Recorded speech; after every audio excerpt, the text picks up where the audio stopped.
cut. Welcome to the top cut. Welcome to the top cut. Welcome to the top cut. Top cut. Welcome to the top cut. Welcome to the top cut. Welcome to the top cut.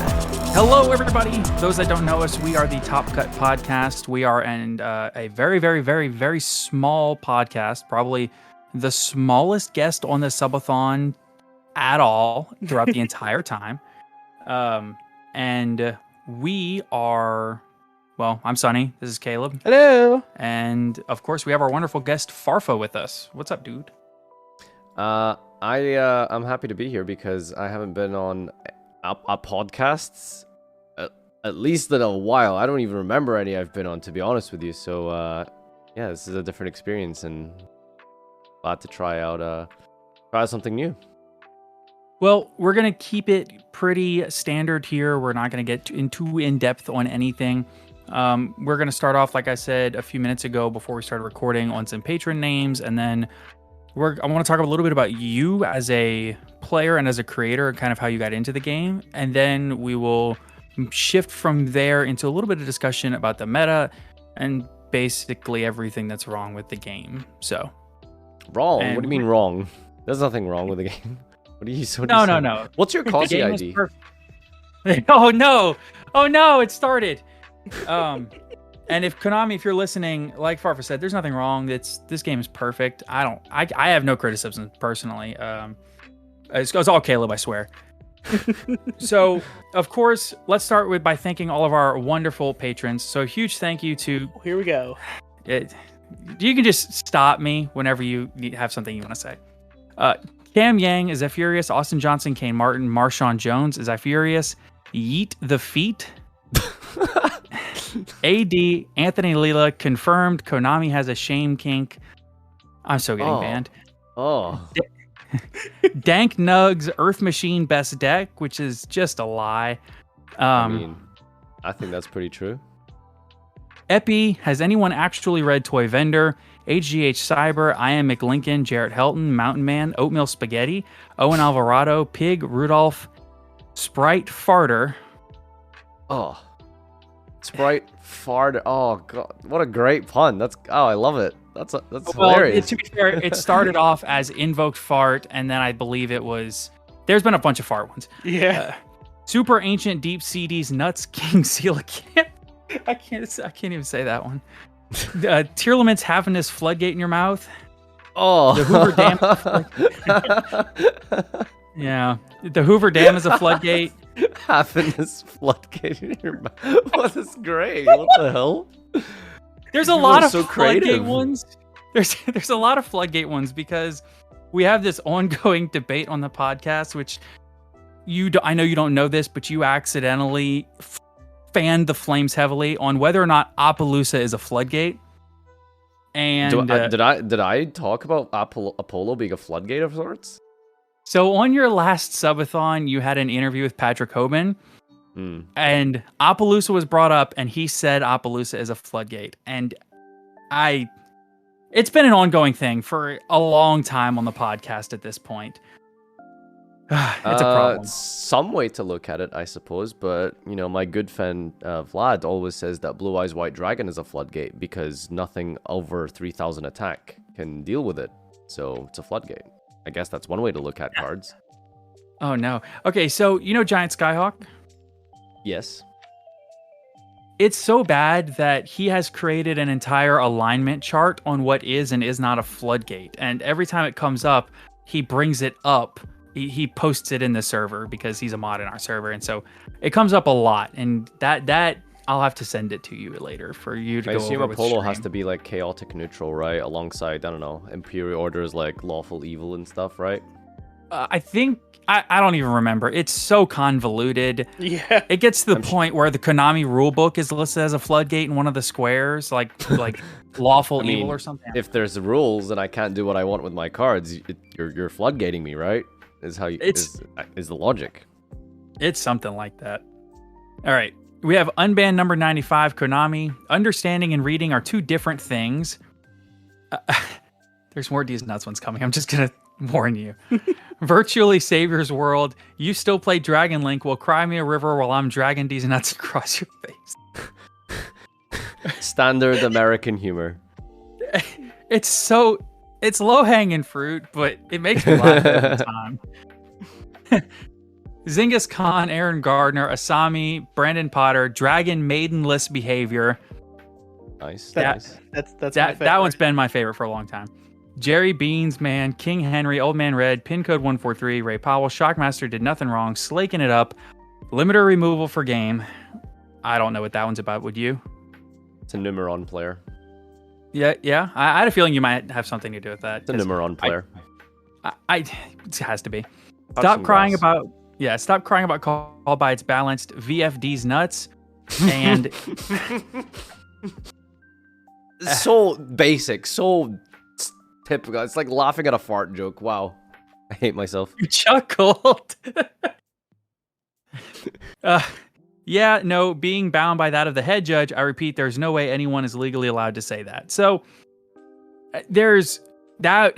That's the culmination of there was originally there's no way legally I'm not allowed to say that, and then there was yes, you are allowed to say that, and then people have been changing names back and forth as like a war in our patron names. I don't know. It's been weird. But okay. Quite the audience, yeah. Yeah. So, anyway, let's go ahead and transition a little ways away from the stupid to something a little bit more interesting, which is you, actually.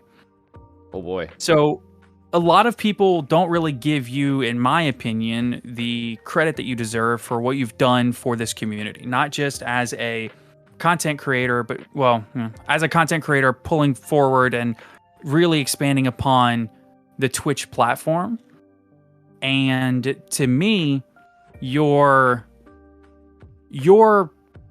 Twitch streams have really opened up this platform in a way that hasn't been done since the early days of YuGiTube. You've really pioneered Twitch as a medium for Yu-Gi-Oh! And I was wondering if you could give any kind of background thought into how you decided to go through to Twitch as your way that you wanted to create content. Honestly, I feel like if anything, the OG Yu-Gi-Oh streamer was Mega Capital G, and that's where I got a lot of my inspiration from back in 2015 or 16 or whenever it was that I first created my Twitch account. Because I remember seeing him stream like in the evenings at very, very late my time because of the time zones. And he would be sitting with like 150 to 200 viewers, and that was just mind-blowing to me. Like you have like 3 digits worth of people, 200 people are here to just play Yu-Gi-Oh! And talk about that. That's crazy. And I guess I just sort of felt like, well, I mean, I like hanging out and just shooting the shit and talking with people and having a nice good old time. So yeah, I mean, Capital G is a massive inspiration for my Twitch streaming of Yu-Gi-Oh! Specifically. So yeah, that's where I kind of credit that from, honestly. Yeah, that's definitely fair. I remember we started playing the game around 2010 competitively and stopped about 2014 and came back in 2020 for some unknown reason. Why would you stop in And- 2014? Sorry, I know that's a sidetrack, but that was like one of the best years of Yu-Gi-Oh! How can you stop in 2014? All of our stuff got stolen for the second time and we were tired of it. Well, now I feel like an asshole. No, it's something that we ask ourselves because, as you said, it was the best. Yeah. Now I go back and we play that format in retro, and I'm just like, man, why did I stop? This is amazing. It was But I missed- pretty good. It was I enjoyed it a lot. I like the diversity and stuff of it. Yeah. To be fair, we did miss all of the Pendulum era, so no Pepe or anything like that. We missed all of Zoo. We missed all of all those Tier 0 formats. We missed all the Gumblar loops. We missed all the Goki U links. So I can't complain that much about what I Yeah, missed. you didn't I feel miss like I anything. came- Don't worry about it. Yeah. What I came back to was a very different content creation space, which you were a big part of. Hmm. So obviously, to come up with the passion to play, to stream and content create around Yu-Gi-Oh!, you also had to have obviously a passion for the game. So I was wondering if you could tell us a little bit of background about how you got into the game itself when you started playing, maybe got into the anime early and kind of your background in Yu-Gi-Oh. My origin story is like pretty simple. I started playing the game when it was first like available and released, and it was a crazy cool fad for 10, 11-year-olds at the time. It was the millennial game to play as a kid, and then I stopped playing like 6 months later or whenever it died out because it's just a fad and it didn't really stick where I lived, at least. So yeah, after structure deck Kaiba Yugi, didn't really play at all ever, and then that was it. That was the end of Yu-Gi-Oh.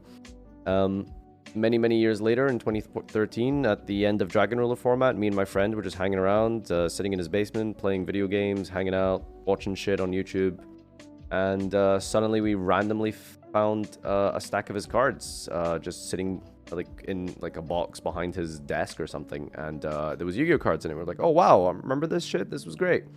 And then we just pulled out the cards and just started playing like randomly with those old like trap holes and reinforcements and Lajins. And it was like second nature. Like, we still remembered how to like summon and the phases and all that kind of stuff. And yeah, we just played a couple of times with this old crappy like LOB structure deck cards from Kaiba Yugi, and basically just kind of went from there. Started looking into the research in the modern game, took a deck to locals, and here we are now. That's fair. I understand that. So what time did you see yourself start getting competitive in the game, maybe doing well at locals, attending regionals, things like that? How far into your progression of playing the game do you think you were? Because we didn't start going to locals until we were probably a year into the game, and then regionals not long after that. But I think that's kind of the progression for a lot of people, is that they take it really slowly, step by step.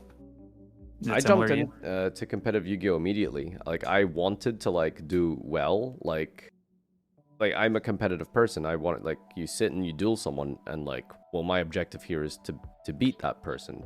So for me, it was always a competitive game, and it was always like, trying to like be better than my opponent and stuff like that. So when I started researching and stuff, it was like, I didn't have, there wasn't like resources at the time that really taught you like what is competitive Yu-Gi-Oh. So I figured like, okay, well, these like structure decks, things, doohickeys that are a thing now, they look like good value for money, right? Just put 3 of these together. And like, I wasn't researching, but I just logically made sense. Like, okay, well, if I just take like 3 agent structure decks together, that's like a strategy, right? Surely. And so I took a structure deck to locals and I got stomped. So I was like, okay, well, now I need to do some research. And I went on YouTube and I tried looking for decks that I could play at locals that were viable, that didn't require me to spend a lot of money. And shout outs to Team Samurai, who's been YouTubing forever, but I took his Blackwing deck profile back in 2013 because that deck was notoriously cheap, at least at that time of in that period of the game. So I tried Blackwings, and then as I got more involved with locals and interacted with people and talked to people and experienced the actual real meta after the ban list in January 2014, I decided to step it up and play like a meta deck, and I played Fire Fist at my first regional, and I didn't top, but I got my invite, which was, I guess, kind of neat for my first ever regional. So that was, I guess, like the stepping stones, slowly, progressively getting further and further deeper into the meta and learning the game and trying to understand like how to actually physically play the game at a competitive level, which is very difficult. I feel like in 2014, 2013 era, before the advent of social media. Because I think there was a big boom in social media in 2013, 2014 for information available. For live streams is when live streams started happening, right? Like they started streaming YCSs for the first time ever. So getting like valuable information in 2013 and 2014 is when that started. And so I guess I just progressed through that. Unfortunately, I just never was good enough to really make it to the top. So I guess that's one of my regrets, I suppose, as a content creator at the time. I guess I slowly got into that. I sort of focused more on the content side, and focusing on content is a bit hard if you're trying to also be competitive. So I tried my I tried my best to be as good as I could at the time, but I never really could be that good, unfortunately. But yeah, it was just that slow growth, I suppose. But I still always like want to like win and do well and optimize and all the typical like meta things that are involved with Yu-Gi-Oh. Right. So, it's funny that you mentioned Black Wings around 2013. Yeah, Caleb's background chuckling should clue you in.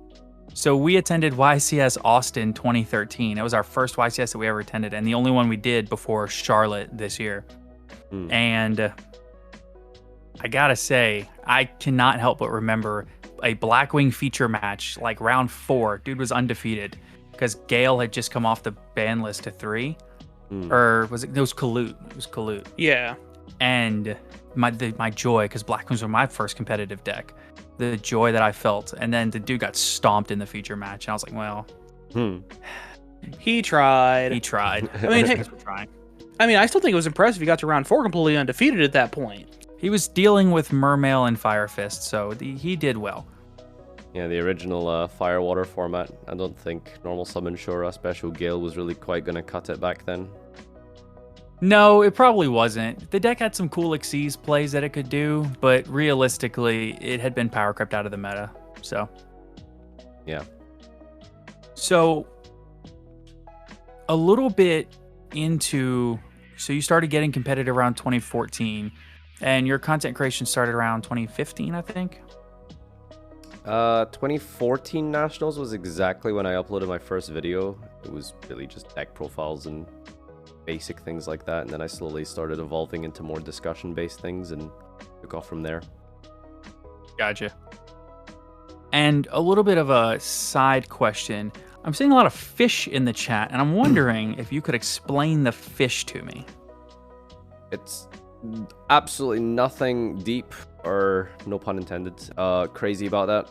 I have a really great editor and moderator in Vlad's, and he unfortunately saw a spinning fish as a GIF in another stream. He manages a lot of my YouTube and my Twitch and all of that stuff, and he enabled it one day, and then he posted it in chat, and then someone saw it and was like, oh, that's really funny, and then they copied it and posted it, and they kept doing it, and that's the story. There's nothing more to it. It's just a funny fish. And now we have hundreds of fish just flying through the chat. And there's like literally like 15 variations of them. There's like I'm the noticing fast that. one. There's one like typing on the computer. There's like a gay one. Troll Pride, yeah. There's a troll face one. It's just it's coming to the point where it's absolute insanity, and I've had genuine complaints that some people can't watch my streams anymore. So maybe we have to reevaluate the fish. We'll see. It's fine when they have 3 or 4, but when there's 30 of them, it's a lot. Haters, I know. Yeah. So, getting back into the actual discussion. So, as we move a little bit more into the actual meta and the actual meat of what's going on in the game today, I was wondering if you had possibly, I know that we're all desperately waiting for a ban list. We're waiting and waiting, and we have YCS Niagara this weekend, no ban list in sight. Do you think that the game is in any way in a healthy place, or really that the game needs a reboot of sorts, or maybe just a light nudge in the right direction? I think if there's anything to like handle or deal with the modern game, you're gonna have to have like I would probably ban like close to like 50 to 100 cards, because of like a lot of the interactions that I think make Yu-Gi-Oh unhealthy. Floodgates, special summoning, tutoring from the main deck, and searching from the main deck using extra deck monsters is a massive source of power creep and problematic issues that the game has.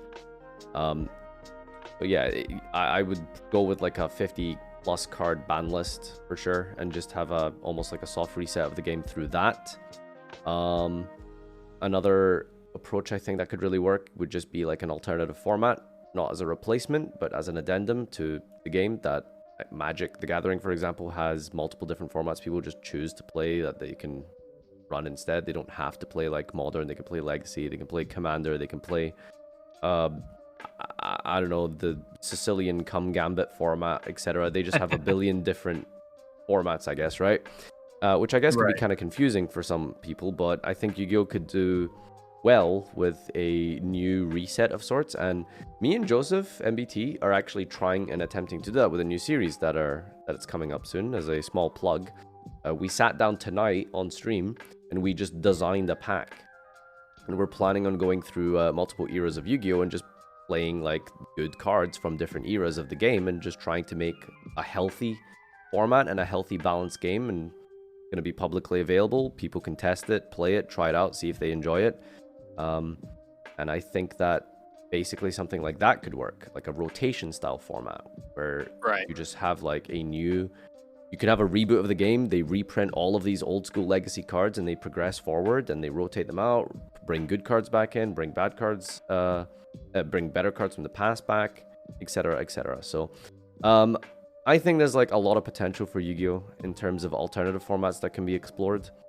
In terms of the modern game, I do still like the modern game. I don't, by all means, like, this, for what it's worth, for all of its flaws, Yu-Gi-Oh has a lot of good things about it. There's a lot of cool deck building and innovation that happens when something like a deck like Tier Limit is released, for example. It is incredible to watch. People like Jesse Cotton and Bowden recently, who got second place at Oceanics, come up with like different strategies with such an open-ended deck. And even very easy or simple to build decks like Sprite, which I think is like also a major problem of modern Yu-Gi-Oh, is like a lot of decks are released and they just build themselves. There's don't need to be a genius to put a Sprite deck together. You can very clearly see that they were designed as cards to work with one another.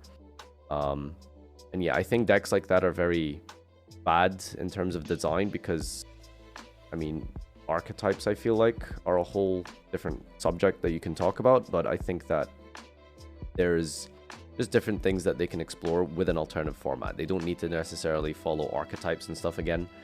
But yeah, like I do like the modern game for some of its open-ended reasons in deck building, but I think like there's also problems with it that I would address through a ban list or in some sort of alternative format. So, do you think that maybe something like Speed Duel is potentially Konami's attempt at that, or do you think they changed way too much when they made Speed Duel? So the thing is, I'll be honest, I've never like properly attempted to sit down and try speed dueling. The logic for me personally is that I'm not really into the physical card game itself. I feel like I'm part maybe now just of a generation that enjoys like the convenience of online gaming and stuff in general. I like Master Duel a lot because it's very easy to deal with. For a lot of people, love just sitting and dealing with all these like finicky little pieces of cardboard that they have to dig out of boxes and put together into like their sleeves, and then they build a deck. Like, I'm kind of sick of that at this point. When I play a Yu-Gi-Oh event, I take cards I need from friends, I borrow, I buy them if I need to, I'll play them, and I won't touch them for months. I still have in my deck box my Splite deck from the European Championship. That was like almost a month ago, and I haven't even opened my deck box because I just hate dealing with that. So like trying something like Speed Duel, I never really did for those reasons. Now, in terms of the format and stuff and the gameplay, I think that Speed Duel probably does have a lot of potential, but I can't really comment on it too much because I just haven't tried it. I don't know. I'm hoping and praying that Master Duel explores the extensivity of different formats and game modes and things like that. And I think it has so much potential when you have a digital game because you can program and code your game to do different things.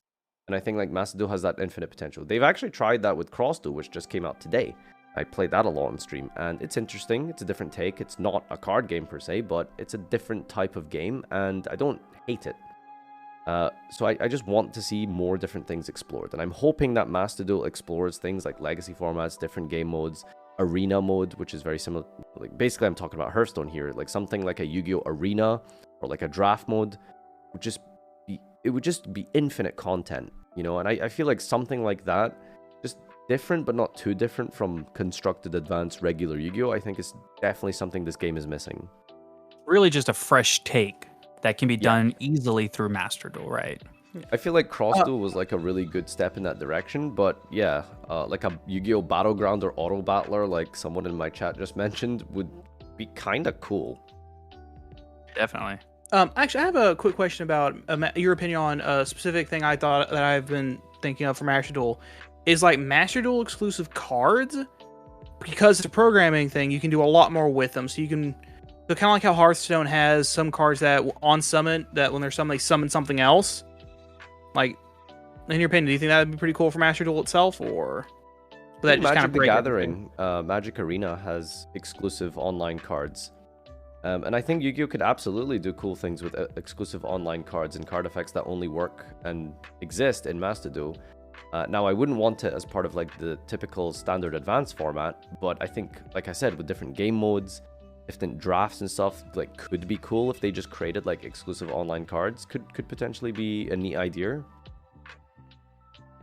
Definitely. Is there any chance that you'd maybe have a wish list of things that you'd like to see either fixed, changed, or added to Master Duel? I know you just rattled off a lot, but is there anything in particular that really pops into your head that you man, I would love this in Master Duel? Main thing for me, if I was to just list like major problems and things I think the game needs, it needs a best of 3 ladder with side decking.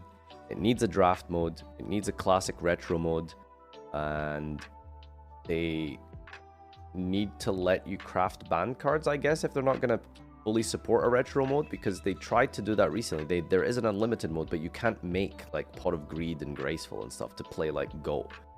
So some sort of like supported format for the old retro classic mode I think would be ideal for me. So those are, Yeah. was that 3 things? I guess a best of 3, retro, and a draft. Like that would, those are like perfect 3 things I think would be amazing for the game. I think that's some wonderful points. I know that I haven't played Master Duel, I don't think, since the very first festival that they did, which was maybe a synchro festival that was ruined by True Draco, something along the, or Fusion Festival.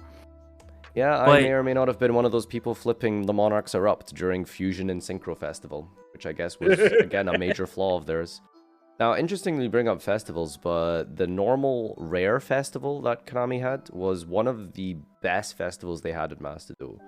At least, I don't have the stats on it, but from what I understand from my audience and people I talk to, people loved the NR Festival in Master Duel because of just how accessible and stuff it was, I suppose. And it was like a whole different meta, and there was very many different strategies. It was a huge success, I think. So in terms of like touching upon like all these other kind of different formats and game modes, the game has it. Like Yu-Gi-Oh has so many cards that it's there. The potential is there. You have so many cards in a game. You have literally millions of interactions that can possibly occur, and they just need to find more creative ways to embrace that, which I don't think they've been doing enough of. That was my biggest issue with Master Duel, and basically the reason I stopped playing, which I guess it's gotten a lot better now with the unrated mode and things like that. But for me, my biggest issue was the lack of an open-endedness to the game. It felt like there should be a way to really be creative with what you want to do, rather than just a ladder, right?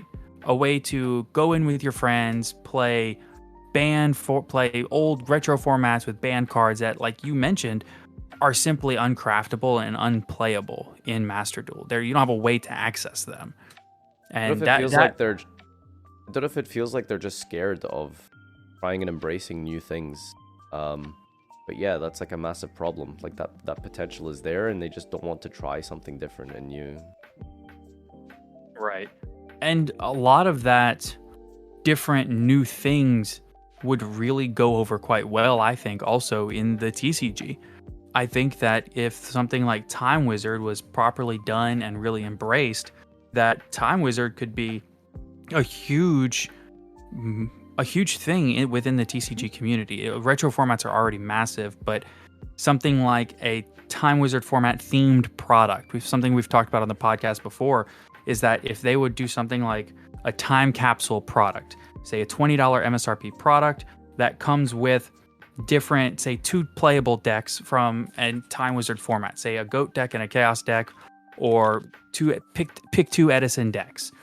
And if you were able to craft products like that, then you would help a lot of things. You would buff the Time Wizard format scene. You would pull in older players that remember those older formats and are fond of them. And you would also really help the prices of some of these Time Wizard format exclusive cards. Things like niche things. I know I'm playing zombies in Edison, and Revived King Hades is something outrageous, like $25 or something. Trap Dust Shoots are $10, $15. Same with Metamorphosis. Just these old cards are usable. Yeah, exactly. I mean, this is what I mean about the unexplored nature of alternative formats. If they were to like have like a rotation or some other sort of like at least like legacy support, then they could profit off it. They could make so much money. Like a whole product, which I've advocated for before because I had like this weird obsession with traditional format for like a while. Where they could just make like a traditional box that just reprinted like all of these old school band cards and staples that people really need to play things like, you know, Goat Control. A lot of those cards are still really expensive because they just haven't. What reason do they have to print Metamorphosis, right? Like that card just doesn't need to be printed in terms of modern Yu-Gi-Oh, because it's banned and it will never be unbanned. Like, so that's like a major problem. I think that Legacy is the best way to go, even if they don't do rotation or something. Time Wizard format has a lot of potential. A lot of people love it. But I think that they can do more to focus on it even more. I really think an exclusive event that is explicitly a format, like something as big as like a literal like Edison YCS, I think could go down really well with the player base. But I think they need the product in line to really make sure that can propel forward and be successful.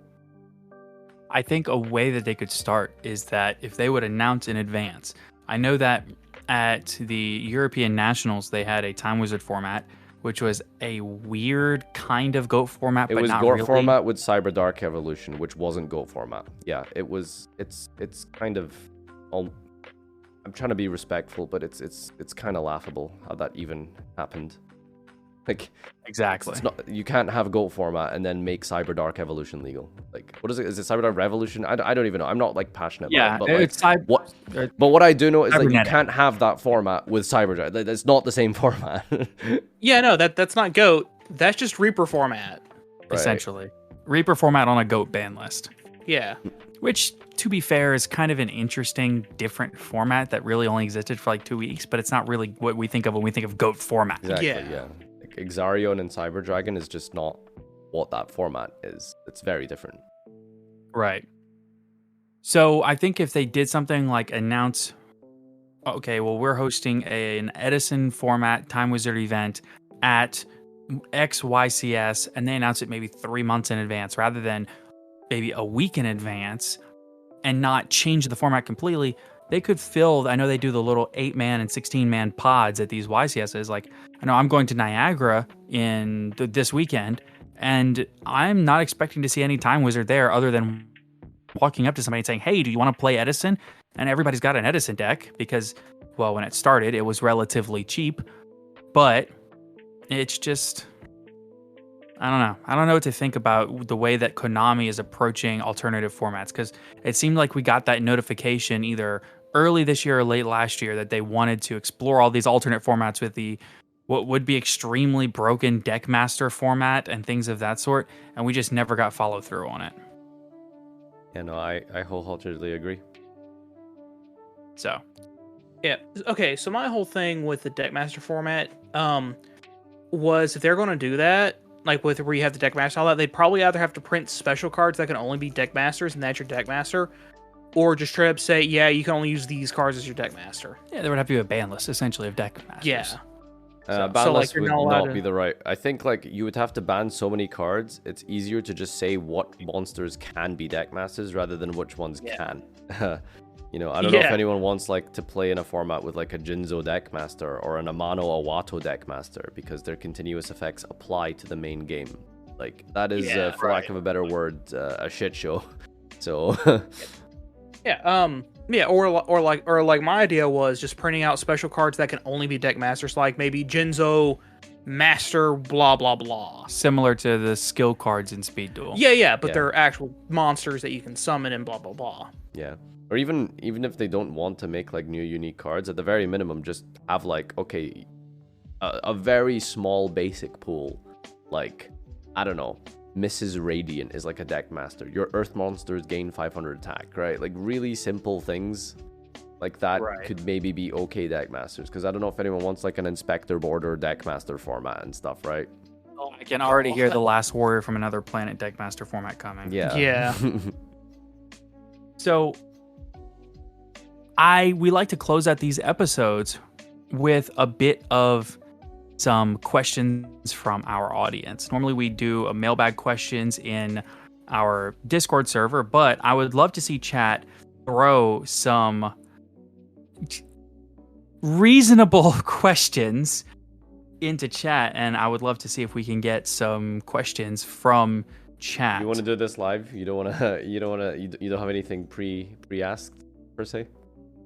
So we have a few in our Discord server that we can go through, which are moderated, right? So that would probably be better. We have one which is, other than rebranding from Glasgow YuGiOh to Farfa, what changes to your online persona do you think have led to the greatest amount of growth for your channels? I don't know if really like my persona per se is what is, or rather the change of the persona led to growth. I think I just thought it was time for maybe a change from my beginning era of Yu-Gi-Oh as a content creator. As Glasgow YuGiOh is like, okay, well, I'm a very new content creator here. Let's try different things. Let's try find my identity. And I think I've really come to my own as Farfa. And the content that I make now, I feel like people kind of have a rough, vague idea as to what to expect when they come to like the Farfa channel. Unlike maybe previously when they come to the Glasgow YuGiOh channel.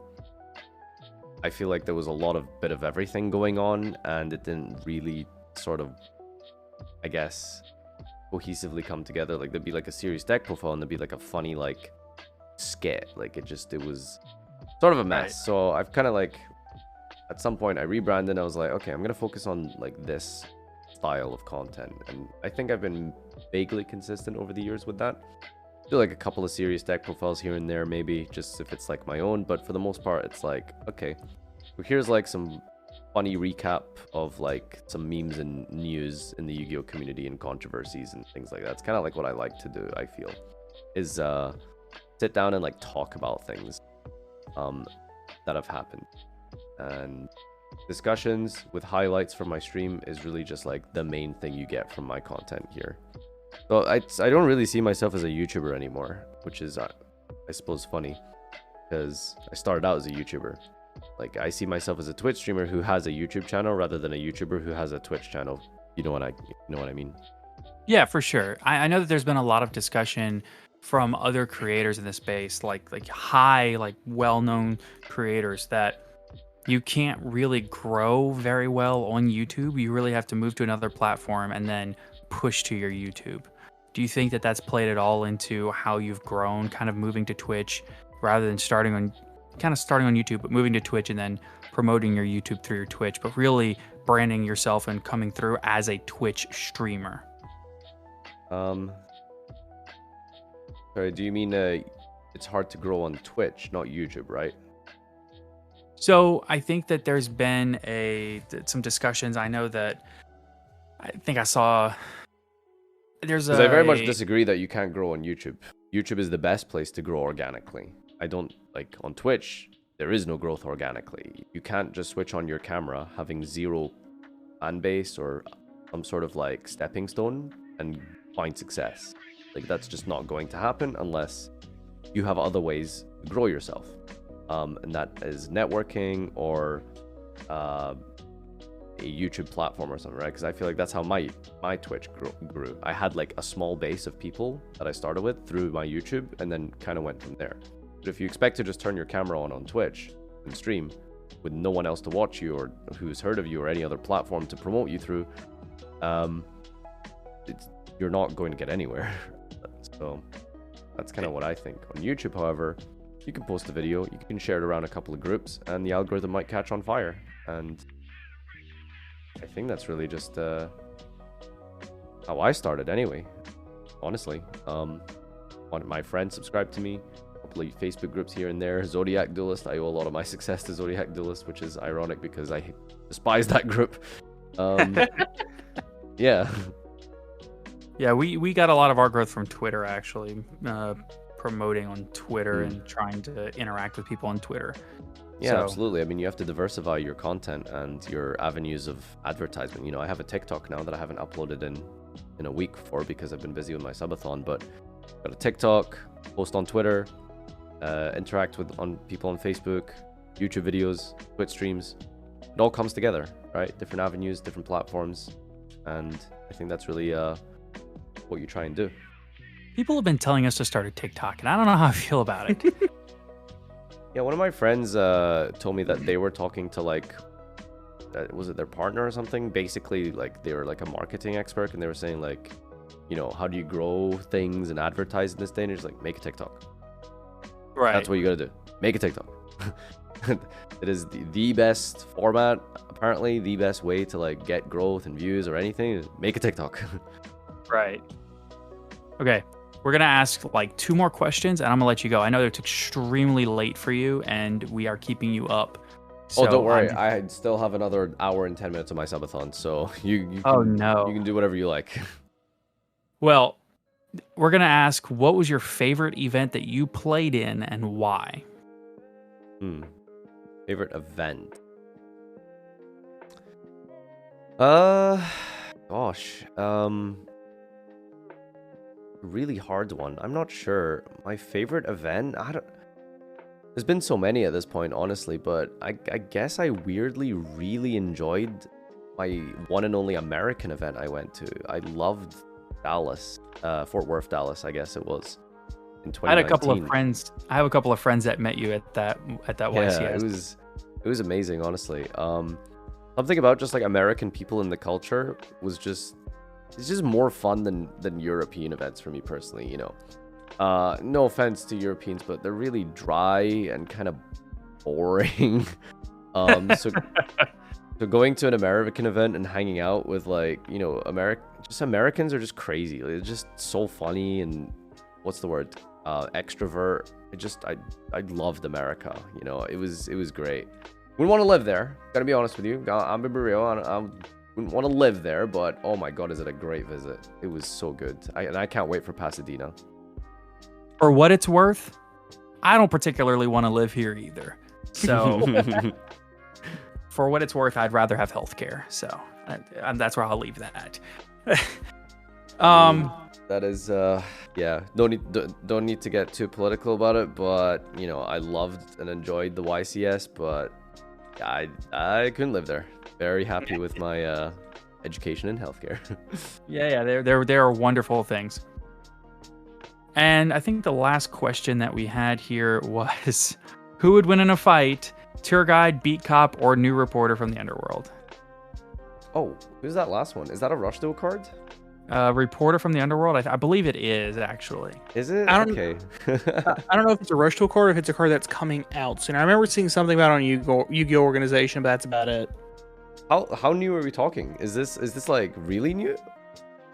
I am Googling. I'm not it sure if I've because- read it. This sounds interesting. Okay, well, anyway, regardless, it's always going to be my girl tour guides. It's a it card is, coming like- from Darkwing Blast, and Okay.